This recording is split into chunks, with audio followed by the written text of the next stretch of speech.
Prince Harry recently attended a high-profile World Health Organization (WHO) dinner in New York, gathering with key dignitaries and survivors of childhood violence, while Meghan Markle was notably absent. This significant event took place ahead of the UN General Assembly, which aims to address pressing issues of violence against children worldwide. Among the attendees were Queen Mathilde of Belgium, actor Whitaker, and various leaders from the United Nations. These individuals were not just present to share a meal, but to address a dark and heartbreaking issue, violence against children, which affects millions globally. From corporal punishment and online abuse to child labor, the dinner focused on the many forms of violence that leave lasting physical and psychological scars on young lives.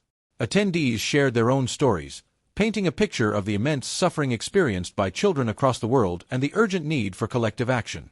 Although Meghan Markle's absence sparked concern, especially as her health was reportedly the reason she missed the event, Harry's increasing solo engagements have drawn speculation.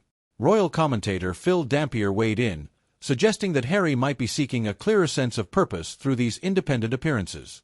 His increasing separation from Meghan at such events has raised questions, not only about his future role within the royal family but also about the evolving dynamics of his relationship.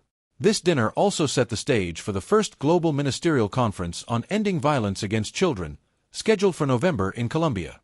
The gathering of international figures in New York wasn't just a symbolic gesture, it was a call to action. Alongside the dinner, survivors and dignitaries, including Prince Harry, signed an open letter urging world leaders to implement meaningful measures to combat child violence.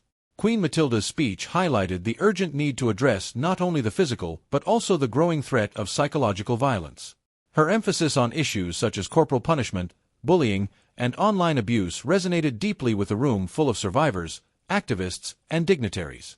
She reminded the audience that children, often the most vulnerable members of society, are too frequently left without protection or a voice.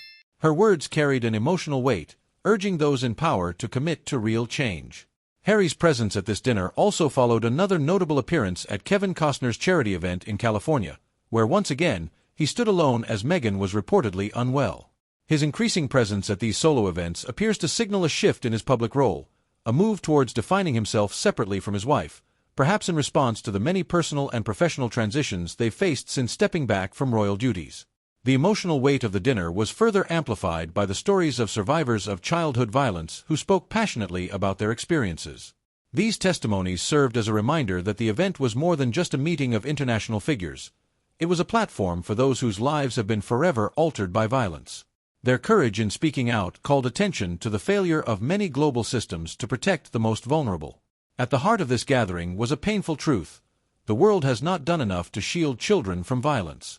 Despite decades of advocacy and legislation, millions of children continue to endure the horrors of physical abuse, sexual exploitation, and psychological torment. The dinner served as a reminder that while international summits and conferences can highlight these issues, meaningful change requires global cooperation, commitment, and most importantly, action. The focus now shifts to the Global Ministerial Conference in Colombia, where world leaders will face growing pressure to take definitive steps in eradicating violence against children. As November approaches, the urgency grows, and the world will watch to see if these leaders are truly committed to ending the cycle of violence that shatters so many young lives. The open letter, signed by prominent figures and survivors alike, stands as a stark reminder that the time for promises has passed. Action is desperately needed. The question remains: will these leaders heed the call? Will the stories shared at the dinner stir enough conscience and urgency to implement policies that protect children? As Prince Harry's presence at these events becomes more frequent, one wonders whether this cause may become a defining aspect of his new public life, separate from his previous roles within the royal family.